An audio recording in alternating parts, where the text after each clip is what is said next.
जय हिंद। तो समझते हैं आगामी यूपी टेट व सुपर टेट में नए से डीएलएड की मान्यता को लेकर क्या संभावनाएं बन सकती हैं।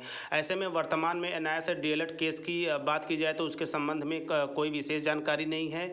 इसके साथ साथ यूपी टेट 2021 का सारा मंजर आपके आंखों के सामने होगा कि उसमें क्या हुआ है। रिजल्ट के समय एनआईए से डीएलएड अभ्यर्थियों को लटका दिया गया है। ऐसे में यदि आगामी सुपर टेट की बात की जाए तो उस पर भी सरकार विचार विमर्श कर रही है और जल्दी उसका आपको विज्ञापन देखने को मिलेगा।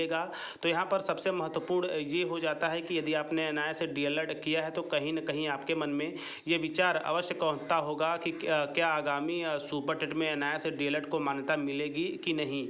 ऐसे में वर्तमान समय में जो स्थितियाँ बन रही हैं इसके साथ साथ सबसे महत्वपूर्ण जो भी एक विशेष प्रयास किया जाता है सम्मानित शिक्षक के द्वारा या सम्मानित शिक्षक साथियों के द्वारा, स्पेशली उत्तर प्रदेश में एनआईए से डीएलएड मान्यता के संबंध में हर वो छोटी और बड़ी जानकारियाँ मैं आप लोगों के साथ साझा करता हूं। ऐसे में ऐसे ही एक सम्मानित शिक्षक के द्वारा स्पेशली यूपी टेट व सुपर टेट में एनआईए से डीएलएड की स्थिति को लेकर स्पष्ट आरटीआई के माध्यम से जवाब मांगा गया है, जो मैं आप लोगों के साथ इस छोटी सी वीडियो के माध्यम से साझा करूंगा। जी हाँ, स्क्रीन पे आप बिल्कुल देख रहे होंगे online RTI request from details. तो ऐसे में आप भी अपने कोर्स को लेकर जो वर्तमान में सुविधाएं चल रही हैं उसके तहत जानकारी ले सकते हैं, क्योंकि धरना आंदोलन हम कर नहीं सकते और उससे कुछ होगा भी नहीं। तो ऐसे में मुख्यमंत्री योगी आदित्यनाथ जी के द्वारा जो भी पोर्टल लॉन्च किए गए हैं वर्तमान में जन सुनवाई को लेकर चलाए जा रहे हैं, वहां पर भी आप जाकर एनआईए से डीएलएड मुद्दे को अवश्य उठाएं। ऐसे में यहाँ पे आप देख सकते हैं बेसिक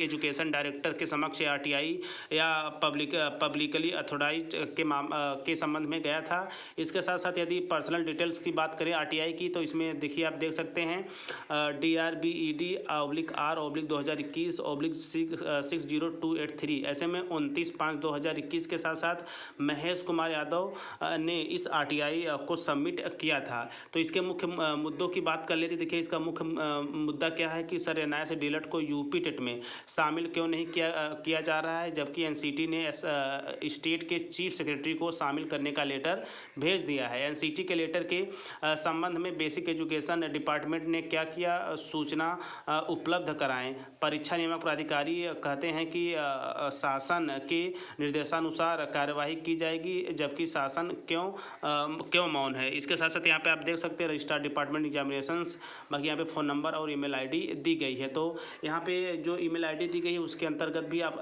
इस तरह के मुद्दे या इस तरह के कैप्शन बना के अपनी बातों को रख सकते हैं, जैसा कि महेश कुमार यादव सर ने रखा है। तो बेसिकली ये रहा। और यदि वर्तमान समय में बात की जाए तो केस की स्थिति आप देख ही रहे होंगे। इसके साथ साथ यूपी टेट 2021 रिजल्ट क्लियरेंस को लेकर अभी प्रशासन स्तर पर किसी भी तरह की कोई अपडेट नहीं है एनआईए से डीएलएड अभ्यर्थियों को लेकर। और यदि शिक्षक भर्ती के संबंध में बात की जाए तो उसका भी विज्ञापन जल्दी आपको देखने को मिल सकता है, उसकी भी तैयारियां चल रही हैं। और इसी क्रम में जो महत्वपूर्ण अथक प्रयास किए जाते हैं एनआईए से डीएलएड अभ्यर्थियों के द्वारा एनआईए से डीएलएड मसले को सुलझाने के संबंध में मेरा पूरा प्रयास रहता है कि उन चीज़ों को भी आप लोगों के समक्ष साझा किए जाए ताकि आप उन चीज़ों को लेकर सजग बन सके। आगे जो भी जानकारियाँ आएंगी उसकी प्रत्येक अपडेट के लिए आप टीचर प्लानिंग पॉइंट चैनल के साथ बने रहें। तो मिलते हैं नेक्स्ट वीडियो नेक्स्ट इन्फॉर्मेशन के साथ। तब तक स्वस्थ व्यस्त और मस्त रहिए। जय हिंद, वंदे मातरम।